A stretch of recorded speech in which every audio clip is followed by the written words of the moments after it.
Warung gulai kambing milik Pak Darmo di Jogja terkenal enak dan selalu ramai pembeli. Tidak ada yang menyangka, di balik kesuksesannya ternyata ada sebuah perjanjian gaib dengan makhluk halus. Sebelum lanjut ke ceritanya, jangan lupa subscribe channel Mystery Story, tekan tombol like jika kalian suka dengan ceritanya. Dan silakan tulis di komentar jam berapa dan dari kota mana Anda menonton, dan pastikan tonton sampai selesai karena setiap detiknya penuh misteri yang belum pernah terpecahkan.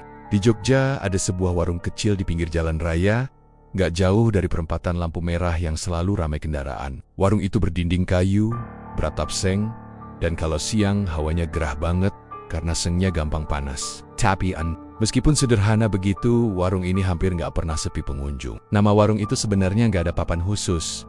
Orang-orang cuma nyebutnya warung gulai kambing Pak Darmo. Pemiliknya Pak Darmo bapek-bopek umur 50 tahunan. Rambutnya sudah agak memutih di sisi-sisi.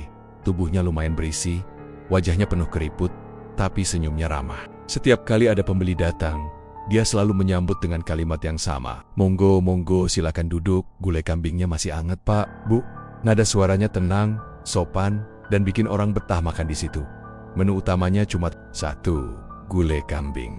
Tapi dari satu menu itu saja, dia bisa bikin warungnya laris manis setiap hari. Kuah gulai berwarna kuning kecoklatan, kental, dengan aroma rempah yang tajam. Potongan daging kambingnya empuk, nggak ada bau perengus, bahkan orang yang biasanya nggak suka kambing pun bisa makan dengan lahap. Ditambah nasi panas mengepul, sambal kecap, dan kerupuk kulit yang digantung di plastik-plastik bening dekat pintu masuk. Rasanya lengkap sekali. Warung itu buka dari pagi sekitar jam 9, sampai malam menjelang tengah malam. Kadang pas hari libur atau malam minggu, orang-orang masih antre walaupun sudah lewat jam 12 malam. Dan yang bikin orang-orang heran, Pak Darmo dan istrinya Bu Sari selalu terlihat kuat melayani pembeli tanpa lelah. Padahal usia mereka sudah nggak muda lagi, tapi seolah tenaga nggak pernah habis. Kalau dipikir-pikir, di sepanjang jalan itu ada banyak warung lain, ada yang jual soto, ada pecel lele, bakso, bahkan ada juga warung gulai kambing lain di ujung.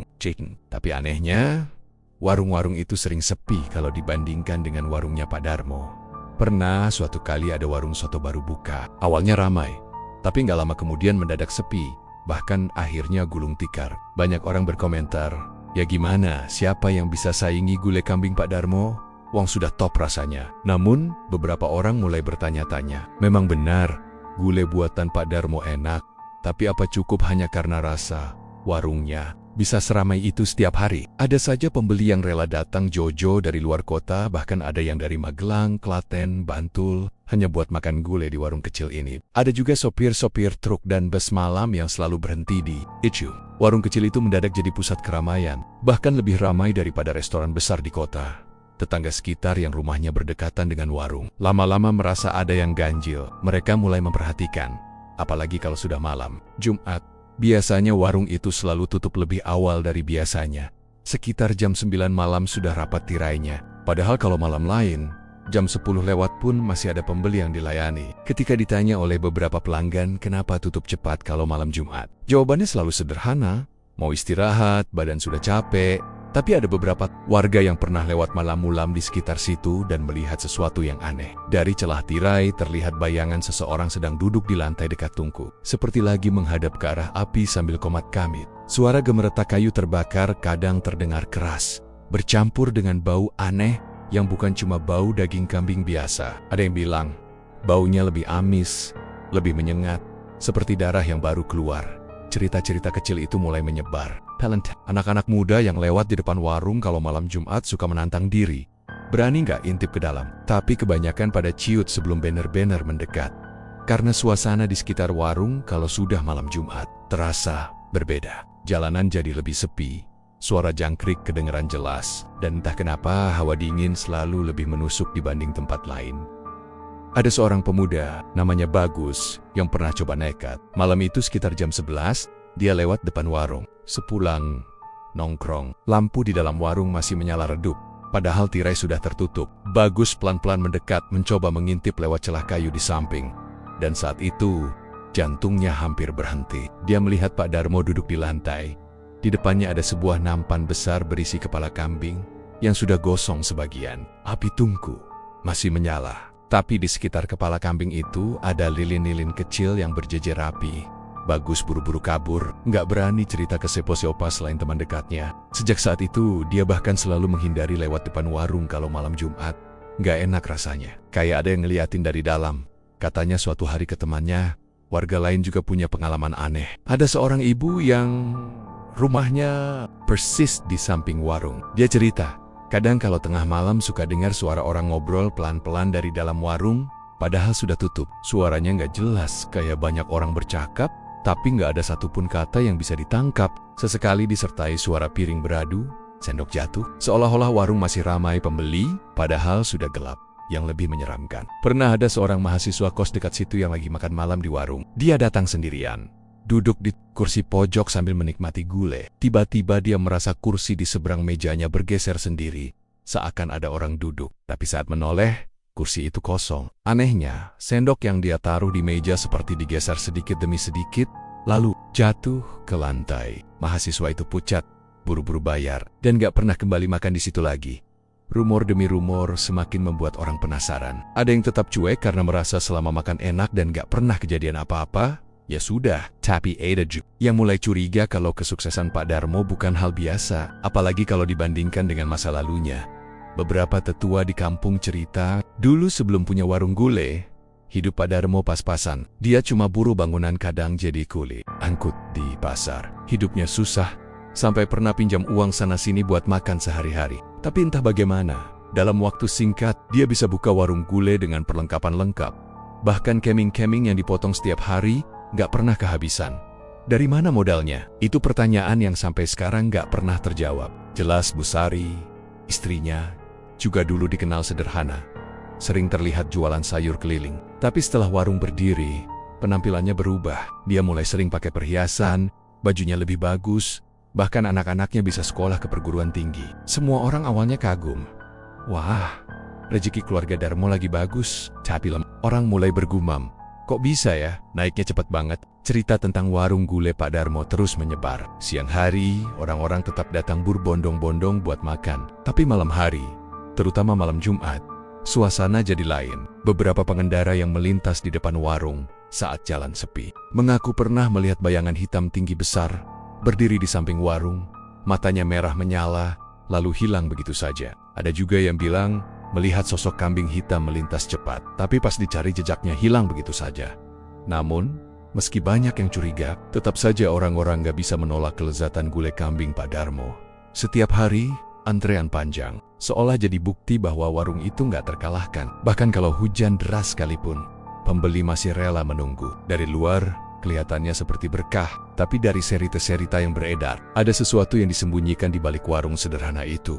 Sampai akhirnya, warga mulai berani membicarakan hal ini lebih terbuka. Apa iya Pak Darmo ada main pesugihan? Tanya seorang bapak-bapak di Warung Kopai. Yang lain menimpali, ya nggak tahu, tapi kalau malam Jumat itu memang aneh. Selalu tutup cepat, tapi dari dalam kayak ada orang banyak. Pernah saya dengar sendiri, kayak suara rame, perlahan tapi pasti. Nama warung gulai kambing itu bukan cuma terkenal karena rasanya, tapi juga karena cerita-cerita misterius di baliknya. Orang yang datang buat makan, selain penasaran sama gulanya, kadang juga penasaran sama cerita angker yang menyelimutinya. Dan bagi warga sekitar, rasa penasaran itu perlahan berubah jadi rasa was-was. Karena mereka nggak tahu sebenarnya apa yang disembunyikan Pak Darmo di balik senyumnya yang ramah itu. Setiap malam Jumat, suasana di warung gulai kambing Pak Darmo selalu berbeda dibandingkan malam-malam biasa. Kalau di hari lain warung bisa buka sampai tengah malam, di malam Jumat, jam 9 sudah pasti tirai bambu diturunkan, lampu luar dimatikan, dan papan kayu yang biasa dipasang di depan pintu diturunkan rapat-rapat. Buat pelanggan setia, alasan yang selalu diberikan sederhana saja, mau istirahat, badan capek, dan orang-orang biasanya bisa menerima itu. Tapi bagi tetangga sekitar, mereka tahu ada yang lebih dari sekadar istirahat. Beberapa warga yang rumahnya berdekatan dengan warung sering mendengar hal-hal aneh kalau malam Jumat tiba. Dari balik tirai, samar-samar terlihat bayangan seseorang duduk di depan tungku besar. Bayangan itu selalu terlihat membungkuk, kedua tangannya bergerak pelan, seperti sedang merapal doa atau mantra. Api tungku masih menyala meskipun warung sudah dinyatakan tutup. Kadang terlihat kobaran api yang lebih besar dari biasanya, menyala hingga ke celah atap seng, seolah-olah sedang memanggang sesuatu yang lebih dari sekadar daging kambing. Orang yang kebetulan lewat malam itu sering terhenti sejenak. Ada yang sekadar melambatkan motor, ada juga yang benar-benar berhenti beberapa saat. Mereka mencium aroma yang aneh, seperti bau daging kambing dipanggang, bercampur amis darah yang menyengat. Bau itu berbeda dengan aroma gulai yang biasa tercium di siang hari. Ada semacam rasa mual yang tiba-tiba muncul begitu aroma itu masuk ke hidung. Seolah-olah tubuh menolak, tapi mata tetap penasaran ingin tahu apa yang sebenarnya terjadi di dalam warung itu. Cerita demi cerita mulai menyebar. Kalau lewat depan warung itu malam Jumat, jangan coba-coba nengok ke dalam, begitu pesan orang-orang tua di kampung. Katanya, siapapun yang terlalu penasaran bakal kepikiran terus, atau malah diganggu di rumahnya. Beberapa anak muda awalnya nggak percaya, menganggap itu cuma cerita buat nakut-nakutin. Tapi setelah beberapa dari mereka coba iseng, akhirnya cerita itu jadi nyata.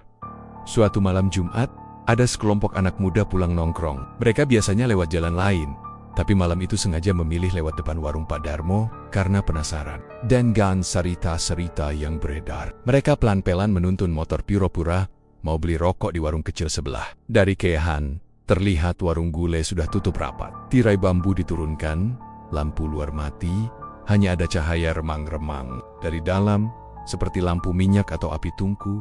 Loh, padahal katanya tutup. Tapi kok masih ada api ya di dalam? Bisik salah satu anak muda. Mereka makin penasaran. Pelan-pelan mereka mendekat. Suara kayu terbakar terdengar jelas, disertai suara Pak Darmo yang seperti sedang bicara pelan. Suaranya nggak seperti obrolan biasa, lebih seperti gumaman yang berulang-ulang dengan nada yang berat dan menyeramkan. Kadang terdengar jelas seperti sedang menyebut nama, lalu diikuti suara tarikan napas panjang.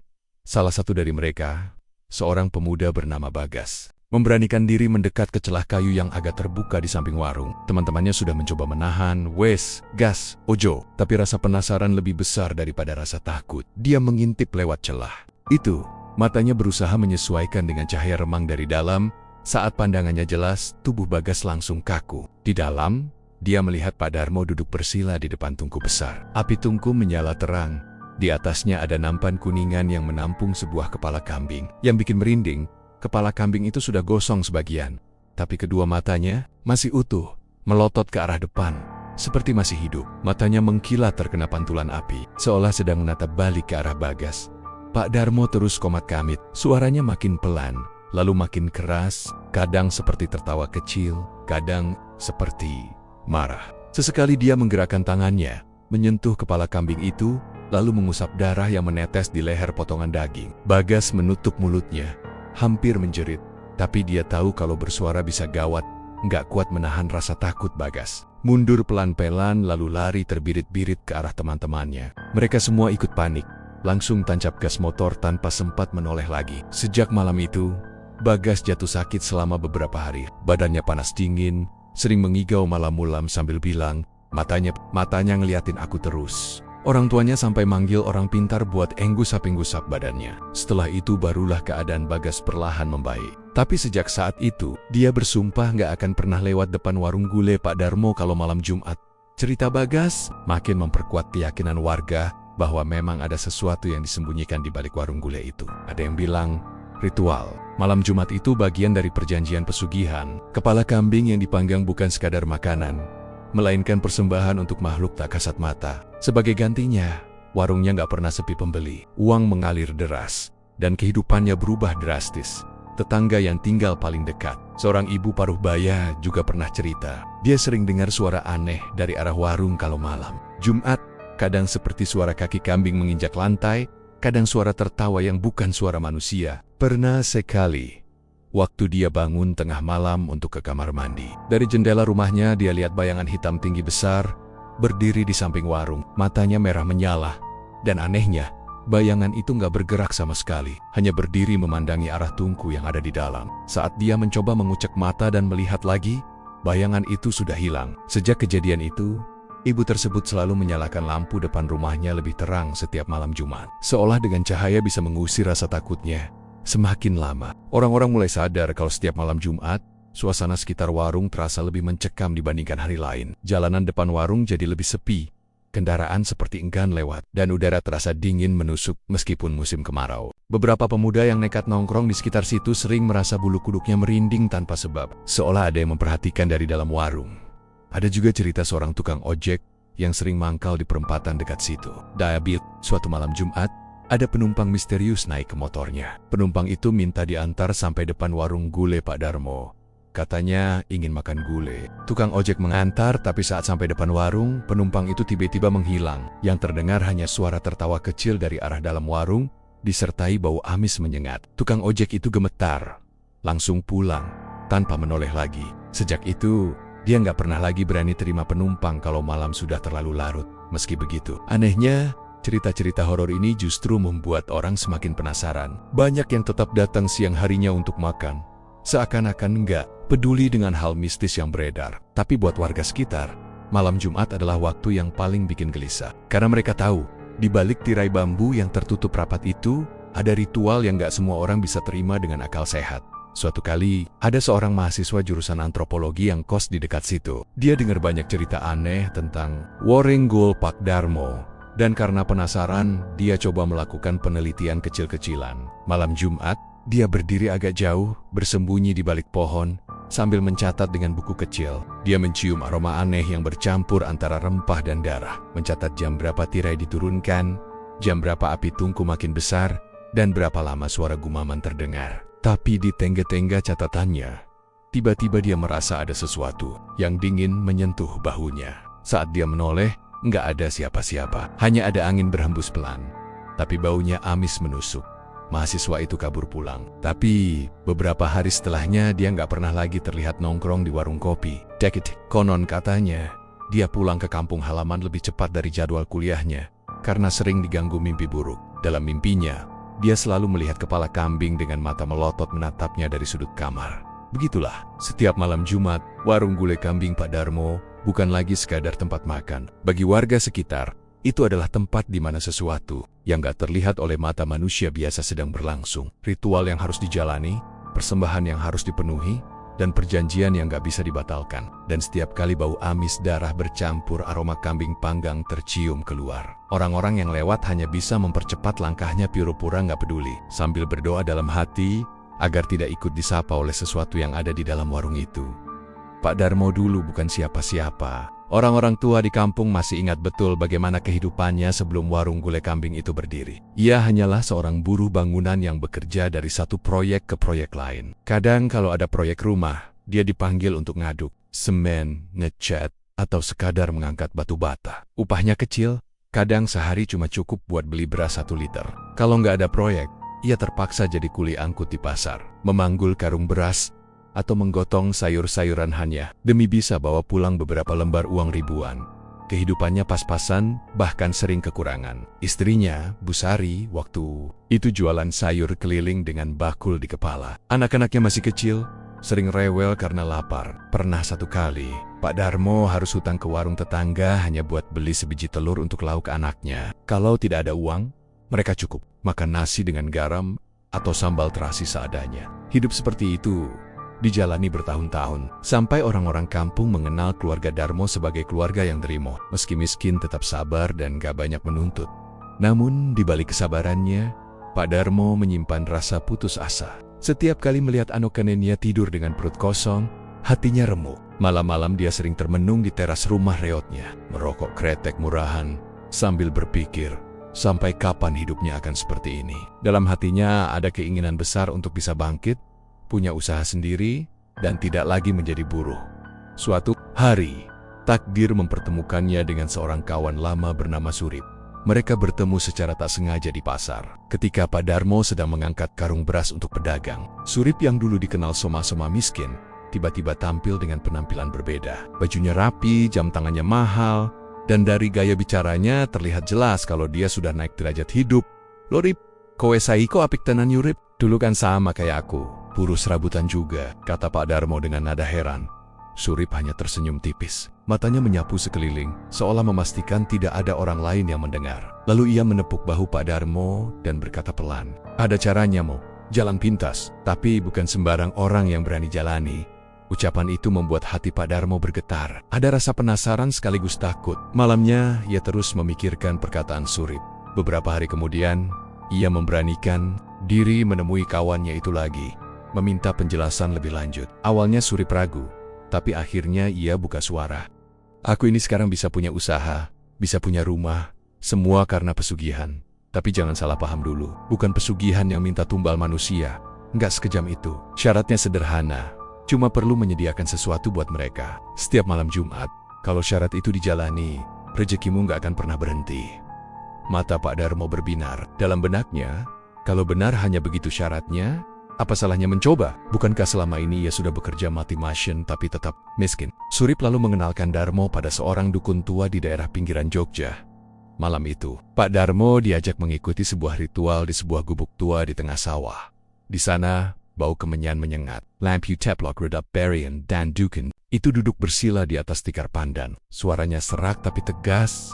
Kowe tenan arep melebu jalur iki, sekali melebu, ora aiso metu maneh. Nek kau ninggal, keluargamu sing bakal dadi tumbale. Pak Darmo menelan ludah. Rasa takut menyergap. Tapi bayangan Anokenania yang kurus kering karena kurang makan membuatnya mantap. Aku siap, Mbah. Apapun syaratnya, aku siap jalani. Dukna. Itu lalu menyuruhnya membawa seekor kambing hitam. Ritual dilakukan tepat malam Jumat Kliwon. Kambing itu disembelih, tapi bukan untuk dimakan. Kepalanya dipisahkan, lalu dibacakan mantra panjang, dan diletakkan di atas nampan kuningan di depan. Tangku basah. Api dinyalakan, bau daging terbakar bercampur dengan aroma darah segar. Suasana malam itu begitu mencekam. Angin kencang berembus, suara-suara aneh terdengar dari kejauhan, dan mata Pak Darmo sempat melihat sekilas bayangan hitam tinggi besar yang berdiri di sudut gubuk. Mulai sekarang, setiap malam Jumat, kowe kudu masak kepala kambing, khusus kanggo tamu sing ora kasat mata. Nek kau setia, warungmu bakal rame, rejeki ngalir tanpa henti. Tapi nek kau loli, ora nyediake persembahan, keluargamu sing bakal dipundhut, kata dukun itu dengan nada menakutkan. Sejak malam itu, hidup Pak Darmo berubah. Ia mulai membuka warung gulai kecil-kecilan. Modal datang entah dari mana. Tiba-tiba saja ia punya cukup uang untuk membeli kambing setiap hari, menyewa tempat di pinggir jalan, bahkan melengkapi perabotan warung. Bu Sari sempat heran, tapi Darmo hanya bilang, "Rezeki lagi lancar, Bu. Jangan banyak tanya. Sing penting anak-anak bisa sekolah." Warung itu perlahan-lahan makin ramai. Awalnya hanya tetangga dan orang-orang kampung yang mampir. Tapi lama-lama, orang luar kota ikut datang. Rasanya memang luar biasa. Daging kambingnya empuk, kuahnya gurih, aroma rempahnya kuat. Tapi yang tidak banyak orang tahu, ada tamu lain yang juga ikut makan setiap malam Jumat. Sesuai perjanjian, setiap malam Jumat, setelah warung ditutup, Pak Darmo melakukan ritual di dapur. Ia memasak kepala kambing khusus, bukan untuk dijual. Kepala itu diletakkan di atas nampan kuningan, dihadapkan pada tungku besar yang apinya menyala. Ia duduk bersila di depan tungku, membaca doa dan mantra yang diajarkan dukun. Beberapa kali, ia merasa ada kehadiran lain di sekelilingnya. Suara kursi kayu bergeser sendiri, suara orang menghela napas panjang, bahkan sesekali terdengar suara kambing mengembik lirih meski tak ada hewan di sana.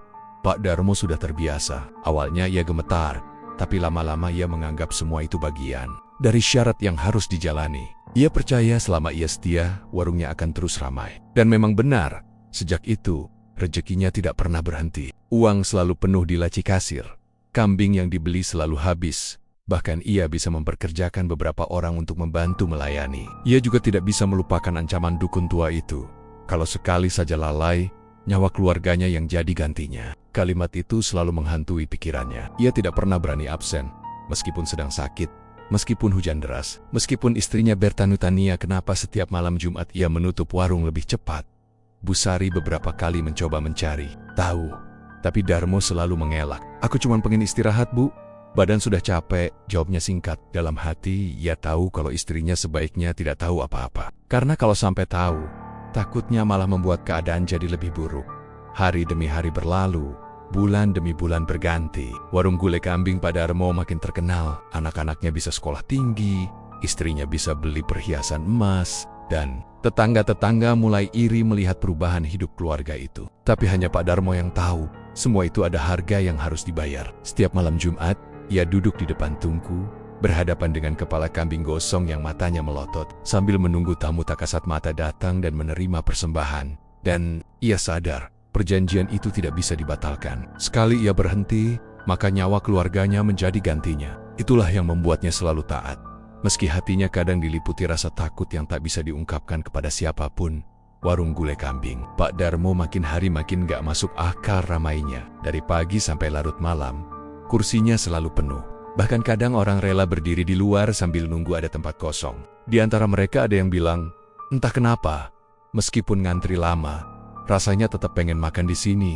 Gulainya itu loh, beda sama yang lain. Bu Sari, istrinya Pak Darmo, kelihatan makin sumringah tiap hari. Dulu hidup mereka pas-pasan, sekarang rumah mulai direnovasi.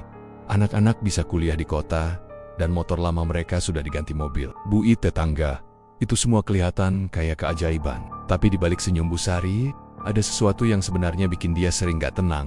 Sejak warung itu rame, Bu Sari beberapa kali ngalamin kejadian aneh. Misalnya, pas dia lagi bersihin meja malam-malam setelah pembeli pulang, dia sering ngerasa ada yang duduk di kursi. Padahal jeles-jeles gak ada orang. Kursinya goyang, sendok tiba-tiba jatuh sendiri. Bahkan kadang ada mangkok yang geser pelan, kayak ada tangan tak kasat mata yang nyentuh. Pernah suatu malam, Bu Sari lagi sendirian di dapur. Pak Darmo pergi bentar keluar, katanya mau beli bumbu tambahan. Tiba-tiba Bu Sari dengar suara-suara kayak orang bisik-bisik di pojokan dapur. Pelan banget, tapi jelas. Kayak beberapa orang lagi ngobrol pakai bahasa asing. Suara itu bikin bulu kuduknya berdiri. Dia berhenti dari kerjaannya, lalu nengok ke belakang. Nggak ada siapa-siapa. Bu Sari tarik napas dalam, coba nenangin diri. Mungkin cuma suara tikus, pikirnya. Tapi detik berikutnya suara bisikan itu makin jelas. Bedanya sekarang, suara itu kayak nyebut namanya Riese. Suara itu berat, serak dan kedengeran dari arah tungku besar di dapur. Bu Sari langsung gemetar, tangannya dingin. Dia buru-buru keluar dapur, ninggalin piring-piring yang belum dicuci. Keesokan harinya, dia cerita ke Pak Darmo. Tapi respon suaminya malah bikin dia makin bingung. Udahlah Bu, jangan hiraukan. Itu cuma, ya anggap aja angin lewat. Gak usah dipikirin. Tapi nada suara Pak Darmo terdengar datar. Seolah dia sudah tahu, tapi sengaja gak mau ngomong. Kejadian aneh bukan cuma dialami Bu Sari. Pembeli juga ngalamin hal-hal yang bikin merinding. Ada seorang mahasiswa yang cerita ke temennya. Waktu dia makan di situ malam Jumat, warung kelihatan penuh, kursi-kursi semua terisi. Tapi pas dia nengok ke sekeliling, dia sadar nggak semua yang duduk di situ manusia. Ada sosok bayangan hitam duduk di kursi ujung, tangannya panjang berbulu, wajahnya samar, tapi matanya merah menyala. Mahasiswa itu buru-buru habisin makanannya dan langsung cabut. Tapi sepanjang jalan pulang, dia ngerasa kayak ada yang ngikutin. Terrible. Bayangan tinggi besar yang melayang di bawah cahaya lampu jalan. Cerita-cerita semacam itu makin lama makin banyak beredar. Ada yang bilang pernah lihat sendok di warung itu dipakai makan sendiri, padahal nggak ada orangnya. Ada yang bilang ngerasa pundaknya ditepuk saat makan. Tapi pas nengok nggak ada siapa-siapa. Yang paling sering jadi bahan omongan orang adalah suara bisikan di warung itu. Banyak pembeli yang ngaku, saat lagi makan, mereka kayak dengar suara lirih di telinga. Suara itu bilang hal-hal aneh, kayak, enak ya? Daging segar, lebih segar dari darah. Atau kadang, jangan berhenti makan, teruslah makan. Padahal, jelas nggak ada orang yang ngomong. Pembeli yang ngalamin biasanya langsung pucat, sebagian muntah, sebagian lagi buru-buru pergi. Tapi anehnya, besok atau lusa mereka balik lagi. Seolah ada yang narik mereka buat terus datang. Di sisi lain, tetangga yang rumahnya dekat warung juga sering dengar hal-hal aneh. Misalnya suara orang ramai kayak lagi ngobrol di warung.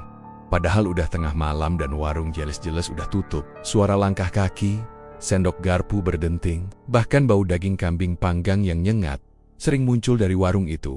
Salah satu tetangga, Pak Surip, pernah coba nekat intip lewat celah jendela warung suatu malam. Waktu itu sekitar jam 1 dini hari. Dia penasaran, karena suara gaduh dari dalam warung kedengeran jelas banget, padahal lampu mati. Saat dia mengintip, yang dilihat bikin dia hampir pingsan. Di dalam warung, kursi-kursi penuh terisi. Ada puluhan sosok hitam duduk mengelilingi meja, semua tanpa wajah, cuma bayangan bergerak. Mereka kayak makan sesuatu dengan lahap. Tangan panjang berbulu mencomot daging dari mangkok. Mulut samar-samar terbuka dengan suara krauk-krauk, menjijikkan. Di tengah ruangan, Pak Darmo duduk tenang, wajahnya datar, matanya kosong. Tangannya sibuk menuang kuah gulai ke mangkok-mangkok kosong yang langsung diambil oleh makhluk-makhluk itu. Pak Surip mundur perlahan, napasnya tersengal, lalu lari pulang tanpa nengok lagi. Sejak itu, dia sakit-sakitan. Katanya tiap malam mimpinya dipenuhi bayangan kersi-kersi penuh makhluk hitam yang melotot ke arahnya. Bu Sari makin resah. Dia sering memergoki Pak Darmo komat kamit sendiri di dapur saat malam Jumat. Kadang ada kepala kambing gosong yang diletakkan di tungku. Matanya masih melotot, seperti hidup. Dari kepala kambing itu sering keluar bisikan, lirih, seakan ngobrol dengan Pak Darmo. Pernah suatu kali, Busari beranikan diri tanya langsung, "Pak, sebenarnya panjenengan ini ngelakuin apa sih? Kenapa tiap malam Jumat selalu begini?" Pak Darmo diam sebentar, lalu hanya menjawab singkat, "Kalau aku berhenti, kita semua yang bakal jadi korban." Jawaban itu bikin Busari makin takut. Dia nggak berani tanya lagi, tapi sejak saat itu, dia selalu was-was setiap malam Jumat datang. Sementara itu, pembeli makin banyak. Warung gulai kambing Pak Darmo seolah nggak ada habisnya. Orang datang silih berganti, bahkan ada yang jauh-jauh dari luar. Tapi di balik keramaian itu, selalu ada bisikan samar yang bikin bulu kuduk berdiri. Beberapa orang yang peka bahkan bilang, kalau duduk di warung itu lama-lama, kursinya terasa makin sempit, kayak ada yang duduk berdempetan, padahal jelas enggak. Dan kalau berani nengok ke kaca jendela di samping, kadang bayangan kursi terlihat penuh sosok hitam, lebih banyak daripada jumlah orang yang ada. Warung itu memang ramai, tapi bagi mereka yang pernah dengar bisikan, lihat bayangan, atau ngalamin langsung kejadian aneh di sana, warung gulai kambing Pak Darmo bukan cuma sekadar tempat makan, itu tempat yang penuh rahasia, penuh bisikan, dan penuh makhluk yang seharusnya nggak duduk bareng manusia. Malam itu suasana Jogja terasa lengang. Angin malam berhembus pelan membawa hawa dingin yang menusuk sampai ke tulang. Warung gulai Pak Darmo sudah tutup lebih cepat dari biasanya. Sama seperti malam Jumat sebelumnya, lampu-lampu di ruang makan dimatikan. Hanya lampu dapur yang masih menyala temaram menandakan ada aktivitas di dalam. Busari, istrinya, duduk di ruang tengah sambil menggenggam rosario kayu pemberian ibunya. Dari dulu, ia sudah sering bertanya-tanya, kenapa tiap malam Jumat suaminya selalu menutup warung lebih awal dan berlama-lama di dapur. Tapi setiap kali ditanya, jawaban Pak Darmo selalu sama, masak buat persiapan besok. Busari tidak pernah benar-benar percaya. Perasaannya selalu berkata ada yang disembunyikan suaminya. Malam itu, rasa penasaran mengalahkan rasa takut. Pelan-pelan, ia bangkit dari kursinya, menaruh rosario di meja, lalu berjalan ke arah dapur. Langkah kakinya dijaga sehalus mungkin, takut menimbulkan suara. Jantungnya berdebar kencang, keringat dingin membasahi pelipis.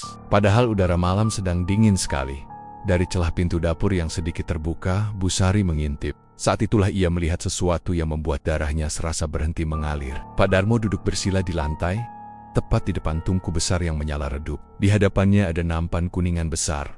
Di atasnya tergeletak kepala kambing gosong. Bau amis yang pekat menusuk hidung Busari sampai hampir membuatnya muntah. Matanya membesar ketika menyadari kepala kambing itu masih punya mata-mata yang terbuka lebar dan melotot, seolah menatap langsung ke arahnya. Pak Darmo terlihat berkomat kamit, mengucapkan sesuatu dengan bahasa yang tak pernah didengar Busari. Siblak, suaranya berat, bergetar, seakan berasal bukan hanya dari tenggorokannya tapi juga dari sesuatu yang lain, sesuatu yang lebih gelap. Lalu, dari sudut dapur, Busari melihatnya bayangan hitam besar, jauh lebih tinggi dari manusia. Bentuknya samar, tapi dua matanya menyala merah terang dalam gelap. Bayangan itu berdiri diam, tapi auranya begitu mencekam, seperti menyedot semua udara di ruangan itu. Busari merasa tubuhnya kaku, napasnya sesak, jantungnya hampir copot melihat sosok itu. Bayangan itu perlahan menunduk, seolah menatap kepala kambing di hadapan Pak Darmo. Dari mulutnya yang samar terlihat keluar suara seperti geraman rendah bercampur bisikan. "Kau menepati janji." Busari menutup mulutnya dengan tangan, menahan jeritan yang nyaris meluncur. Air matanya keluar tanpa bisa ia cegah. Ia mundur pelan, tapi kakinya mengenai kursi kecil di belakangnya. Krek, bunyinya terdengar jelas. Pak Darmo tersentak, menoleh ke arah pintu dapur. "Sorry." Suaranya terdengar keras. Busari buru-buru lari ke kamar, pura-pura tidur. Seluruh tubuhnya gemetar. Ia berusaha mengatur napasnya yang tersengal-sengal, tapi bayangan hitam bermata merah itu terus terbayang di kepalanya. Beberapa menit kemudian, Pak Darmo masuk kamar. Wajahnya pucat, matanya tajam menatap Busari yang berbaring piru pura turlilap. Tapi Busari tahu, suaminya sadar kalau ia tadi melihat sesuatu yang seharusnya tak dilihat. Malam itu, Busari tidak bisa tidur. Semasek tubuhnya menggigil.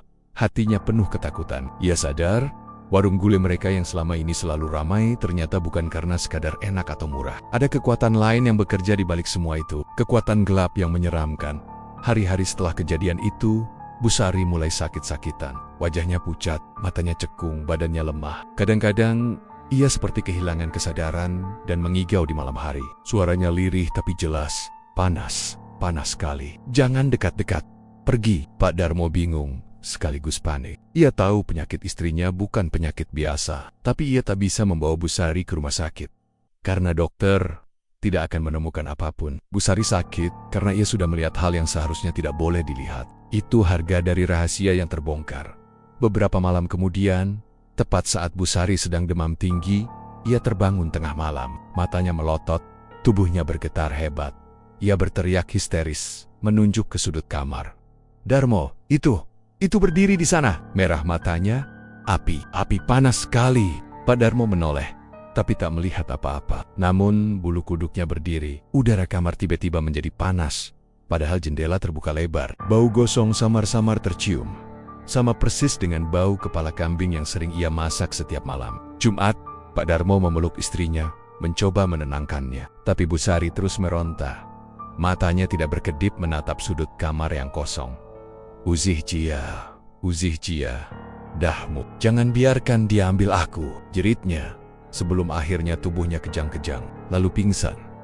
Sejak malam itu, Bu Sari tidak pernah sama lagi. Setiap malam Jumat, saat Pak Darmo melakukan ritualnya, Bu Sari selalu merasakan panas yang luar biasa. Kadang tubuhnya dipenuhi lebam aneh, kadang kulitnya melepuh tanpa sebab. Ia semakin kurus, semakin pucat, seperti tubuhnya sedang dikuras. Perlahan oleh sesuatu yang tak kasat mata, orang-orang sekitar mulai memperhatikan perubahan itu. Tetangga yang dulu sering melihat Bu Sari menyapa ramah, kini hanya bisa menggeleng prihatin. Istrinya Pak Darmo kok pucat terus ya? Kasihan, bisik mereka. Tapi tidak ada yang berani menduga lebih jauh. Mereka tahu, ada sesuatu di balik kesuksesan warung gulai itu, sesuatu yang menyeramkan. Dan sekarang, istrinya sendiri mulai menjadi korban.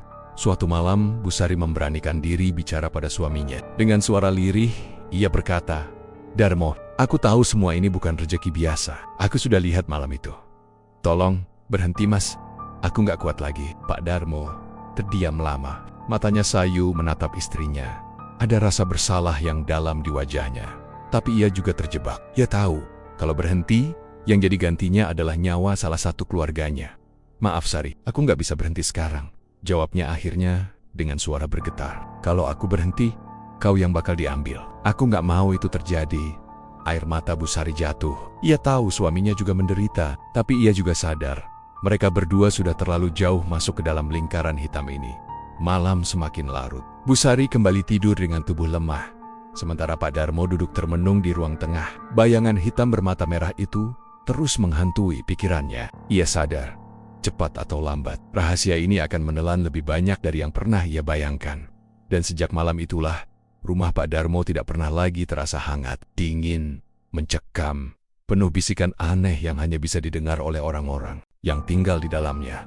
Malam itu langit Jogja tampak berbeda dari biasanya. Awan hitam menggumpal di atas kota, menutup rembulan yang biasanya selalu terlihat terang di malam Jumat Kliwon. Angin bertiup kencang, menusuk tulang siala membawa kabar buruk yang tak bisa dihindari. Di warung gulai Pak Darmo, suasana hening terasa mencekam. Biasanya malam-malam seperti ini, ia sudah sibuk di dapur menyalakan tungku, menyiapkan kepala kambing, dan menjalankan ritual yang sudah bertahan-tahan ia lakukan tanpa gagal. Tapi malam itu, semuanya berantakan. Bu Sari, istrinya, sedang terbaring lemah di kamar kecil dekat dapur. Badannya panas tinggi, wajahnya pucat, napasnya tersengal. Sejak malam-malam sebelumnya, Bu Sari memang sering sakit-sakitan setelah melihat ritual yang dilakukan suaminya. Malam ini keadaannya makin parah. Pak Darmo berkali-kali mencoba menenangkan istrinya, menyelimuti tubuhnya, memberi air putih. Tapi semua usaha itu tak ada hasilnya. Hatinya terbelah dua. Satu sisi ia tahu waktunya semakin mepet untuk menyiapkan persembahan. Satu sisi lain ia tak tega meninggalkan istrinya dalam kondisi sekarat.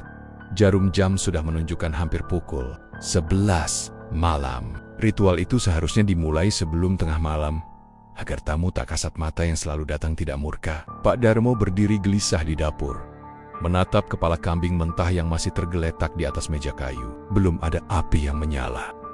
Belum ada bau khas gulai yang semestinya sudah memenuhi ruangan.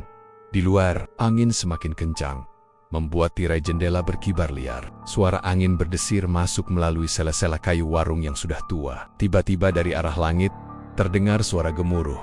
Bukan petir, tapi lebih mirip raungan hewan besar. Pak Darmo menelan ludah, bulu kuduknya berdiri. Ia tahu ini bukan tanda baik. Ya Allah, aku terlambat, gumamnya lirih sambil menatap kepala kambing di hadapannya. Dengan terburu-buru, ia mencoba menyalakan tungku kayu. Tangannya gemetar. Korek api yang ia bawa sampai jatuh berkali-kali ke lantai. Api kecil akhirnya menyala, tapi tiba-tiba angin besar menerobos masuk lewat jendela dapur yang terbuka. Api kecil itu menyambar tirai kain lusuh yang tergantung di dekat tungku. Dalam hitungan detik, api menjalar cepat, membesar, merayap ke dinding warung yang terbuat dari kayu. Astagfirullah, API, teriak Pak Darmo panik. Ia berusaha memukul-mukul api dengan kain basah, tapi percuma. Kobaran api justru semakin membesar, menjilat langit-langit warung. Asap hitam pekat mulai memenuhi ruangan, membuat matanya perih dan napasnya tersengal. Dalam kepanikan, ia teringat pada istrinya. "Bu Sari," teriaknya, langsung berlari ke kamar kecil tempat istrinya. Terbaring di dalam kamar, Bu Sari sudah setengah sadar. Matanya terbuka setengah, tubuhnya lemas, mulutnya mengigau. "Panas sekali. Jangan biarkan aku terbakar. Jangan biarkan aku dibawa mereka." Pak Darmo memeluk istrinya erat, mencoba menarik tubuhnya dari tempat tidur. Tapi api sudah semakin dekat. Dinding kayu mulai berderak. Atap warung mengeluarkan suara retakan. Panasnya luar biasa, membuat keringat bercucuran dari tubuh Pak Darmo. Ia berusaha sekuat tenaga mengangkat tubuh istrinya, tapi Bu Sari terlalu lemah untuk digerakkan cepat. Di luar, warga mulai berdatangan. Mereka melihat kobaran api membesar dari arah warung gulai yang biasanya selalu ramai itu. Beberapa orang langsung berteriak meminta air, ember, dan apapun yang bisa dipakai untuk memadamkan api. Tapi api terlalu cepat membesar. Dalam sekejap, seluruh warung sudah dikepung kobaran merah menyala. "Pak Darmo, keluar! Cepat keluar!" teriak salah satu warga dari luar. Tapi Pak Darmo masih terjebak di dalam bersama istrinya. Ia mencoba menutupi wajah Bu Sari dengan kain basah agar tidak menghirup asap terlalu banyak. Namun dalam kepungan api yang semakin liar, ia merasa ada sesuatu yang berbeda. Di tengah kobaran api, Pak Darmo mendengar suara. Suara berat, dalam dan menyeramkan. Suara itu seperti keluar dari dalam api itu sendiri. "Kau ingkar. Kau terlambat. Janji harus dibayar dengan nyawa." Pak Darmo terdiam. Wajahnya pucat pasi. Ia tahu benar siapa pemilik suara itu. Makhluk yang selama ini menerima persembahannya, tamu tak kasat mata yang setiap malam Jumat datang menagih. Kepala kambing gosong. Malam ini, karena ia lalai, makhluk itu marah dan gantinya adalah nyawa. Pak Darmo menjerit histeris, berusaha menyeret tubuh istrinya keluar. Tapi semakin ia berusaha, semakin kuat kobaran api menutup jalan. Api itu seakan punya nyawa, bergerak ke arahnya, menutup pintu keluar, menjilati lantai, meja, hingga mendekat ke tubuh mereka. Di tengah asap pekat, Bu Sari tiba-tiba terbatuk keras, lalu menatap suaminya dengan mata yang hampir kosong. "Mas, aku lihat dia besar. Matanya merah, dia ada di belakangmu." Pak Darmo spontan menoleh, dan hampir jantungnya copot. Tepat di tengah kobaran api yang menari, tampak sesosok bayangan hitam raksasa. Tubuhnya tinggi menjulang, matanya merah, menyala, taringnya panjang, dan kepalanya menyerupai kambing dengan tanduk melengkung. Sosok itu tersenyum lebar, memperlihatkan deretan gigi tajam berlumur darah. Pak Darmo langsung lemas, kakinya gemetar, tubuhnya hampir tak bisa bergerak. Makhluk itu melangkah pelan mendekat. Setiap langkahnya membuat lantai bergetar. Dari mulutnya keluar suara tawa berat yang membuat telinga berdengung. "Nyawa perempuan ini akan jadi gantimu, karena kau gagal menepati janji." Pak Darmo berteriak, "Jangan ambil aku saja. Jangan ambil istriku." Tapi makhluk itu hanya tertawa lebih keras. "Janji tak bisa ditukar sesuka hati. Yang pertama akan kuambil adalah yang paling dekat denganmu." Detik berikutnya, Bu Sari menjerit panjang. Tubuhnya mendadak kaku, matanya melotot, lalu lemas. Di pelukan suaminya, nyawanya seakan dihisap seketika. Pak Darmo menangis merongrong, mengguncang-guncang tubuh istrinya yang sudah tak bernyawa. Api semakin besar. Warga di luar hanya bisa menyaksikan dengan ngeri. Mereka melihat siluet tubuh Pak Darmo yang masih memeluk istrinya, terperangkap dalam kobaran api. Beberapa mencoba menerobos masuk, tapi panasnya luar biasa, membuat mereka terpaksa mundur. Tak lama kemudian, Suara ledakan terdengar dari dalam warung, diikuti runtuhnya atap. Api menyembur ke atas, menerangi langit malam. Warga hanya bisa menjerit, pasrah melihat warung gulai itu ambruk di lahap api ketika api berhasil dipadamkan menjelang subuh. Yang tersisa hanya puing-puing hitam gosong. Bau hangus bercampur amis darah masih tercium samar. Dari reruntuhan, warga menemukan 2 jasad yang sudah hangus. Tubuh Busari yang tak bisa dikenali lagi, dan Pak Darmo yang masih memeluk erat istrinya. Wajahnya membeku dalam ekspresi ngeri, seolah melihat sesuatu yang tak bisa dijelaskan. Sejak malam itu, warung gulai Pak Darmo tak pernah berdiri lagi. Lokasi itu dibiarkan kosong, hanya tersisa bekas arang dan puing gosong. Tapi anehnya, meski warung itu sudah habis terbakar, banyak warga yang lewat malam Jumat masih mencium bau gulai kambing bercampur amis darah. Seolah-olah Pak Darmo masih saja memasak persembahan yang tak pernah selesai malam itu. Beberapa orang yang nekat lewat tengah malam bahkan mengaku melihat siluet bayangan hitam tinggi besar berdiri di puing bekas warung. Matanya merah menyala, menatap tajam setiap orang yang lewat. Dan kalau mereka cukup berani mendekat, mereka bisa mendengar bisikan berat yang selalu sama. Janji harus dibayar, nyawa harus diganti. Malam Jumat setelah kebakaran itu jadi malam yang gak pernah bisa dilupain warga desa Waringgo. Pak Darmo yang dulunya selalu ramai dengan tawa dan suara sendok beradu sama piring, kini tinggal puing hitam berjelaga. Dinding kayu habis dilahap api, atapnya ambruk, tungkunya yang dulu menyala hangat, kini jadi bongkahan arang yang dingin dan menyeramkan. Warga yang lewat sana waktu siang hari pun masih suka merinding, apalagi kalau sudah malam, saat sunyi menyelimuti jalan kecil di depan bekas warung itu. Sejak malam pertama setelah kebakaran, gangguan aneh mulai terasa. Orang-orang yang nekat lewat jalan itu, malam-malam bila mereka sering mendengar suara perempuan menjerit minta tolong, panjang dan memilukan, seolah-olah masih ada orang yang terjebak di dalam kobaran api. Suara itu biasanya terdengar makin jelas kalau pas malam Jumat. Ada juga yang ngaku lihat bayangan perempuan duduk di puing-puing warung. Tubuhnya gosong, matanya kosong kayak kaca retak, tatapannya lurus ke depan tanpa ekspresi. Kalau ada yang berani mendekat, bayangan itu tiba-tiba hilang begitu saja kayak kebawa angin.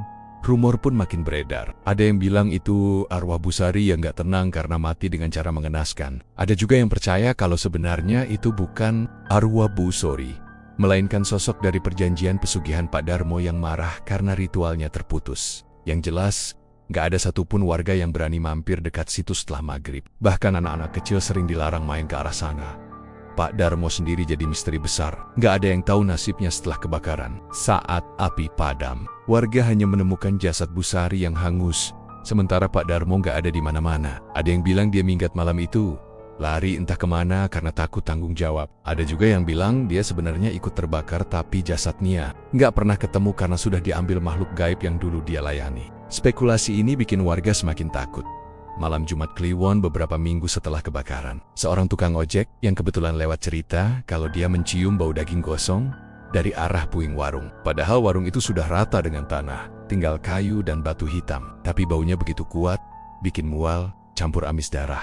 Tukang ojek itu buru-buru ngebut, tapi di tengah jalan dia dengar ada suara lirih di telinganya, kayak bisikan perempuan.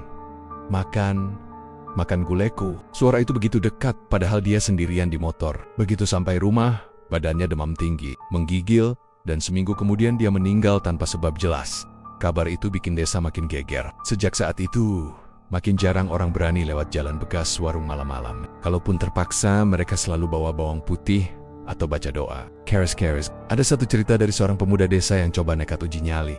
Katanya dia mau buktiin kalau semua cuma sugesti. Dia bawa teman-temannya, malam Jumat mereka duduk di seberang bekas warung. Awalnya nggak ada apa-apa, cuma angin malam yang dingin menusuk. Tapi tiba-tiba kursi plastik yang mereka bawa buat duduk bergetar sendiri.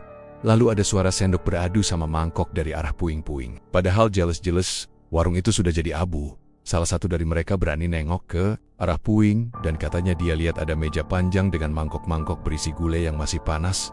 Asapnya mengepul. Di ujung meja ada sosok hitam besar, matanya merah menyala, sedang duduk diam sambil menatap ke arah mereka. Mereka langsung lari pontang-panting, sampai ada yang jatuh ke got. Setelah malam itu, satu dari mereka jatuh sakit nggak sembuh-sembuh, dan wajahnya selalu pucat kayak orang ketakutan.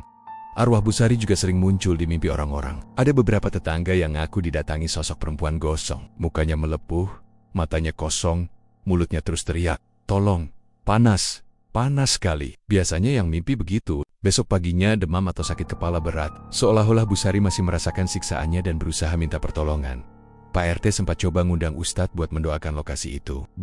Waktu Ustadz datang, dia bacain doa di depan puing warung. Tapi tiba-tiba angin kencang berhembus, bikin api kecil muncul dari arang yang sudah lama padam. Ustadz itu kaget, tapi tetap melanjutkan doanya. Setelah selesai, dia bilang, "Tempat ini sudah jadi sarang makhluk-makhluk yang datang karena dipanggil. Mereka nggak bisa pergi semudah itu, karena ada perjanjian yang belum lunas." Sejak itu, makin jelas kalau warung gulai Pak Darmo nggak cuma meninggalkan kisah kebakaran tragis, tapi juga warisan kutukan yang nggak bisa sembuh begitu saja. Ada warga yang bilang kalau mereka pernah lihat sosok Pak Darmo sendiri berkeliaran. Malam-malam, bajunya hangus, wajahnya hitam legam, matanya kosong. Sosok itu kadang duduk di reruntuhan warung, kadang mondar-mondir di jalan desa. Tapi anehnya, begitu didekati, sosok itu hilang tanpa jejak. Waktu terus berjalan, tapi kisah tentang warung itu nggak pernah benar-benar hilang. Sampai sekarang, orang-orang yang lewat malam Jumat di sekitar situ sering merasa ada yang ngikutin dari belakang. Kadang terdengar suara langkah kaki pelen-pelen, kadang bau daging gosong tiba-tiba muncul entah dari mana. Ada juga yang bilang mereka dengar suara bisikan lirih, halus tapi jelas. Makan guleku. Cerita itu jadi legenda gelap di desa tersebut. Orang tua selalu melarang anak anaknya main ke dekat bekas warung, apalagi malam Jumat. Bahkan sopir angkot yang rutenya melewati jalan itu sering pilih putar arah. Kalau malam sudah larut, bekas warung itu tetap dibiarkan begitu saja. Nggak ada yang berani bangun apapun di atasnya. Katanya, kalau ada yang nekat, mereka bakal ngalamin kejadian mengerikan yang nggak bisa dijelasin dengan logika. Warung gulai Pak Darmo dulu dikenal karena kelezatannya, bikin orang rela antre.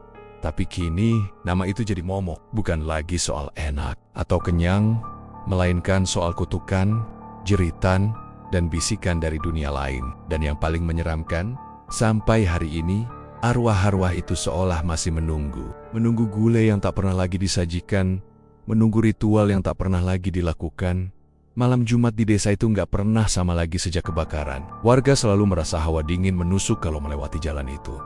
Dan setiap bisikan makan guleku. Semua orang tahu, tragedi warung gulai Pak Darmo masih belum benar-benar berakhir.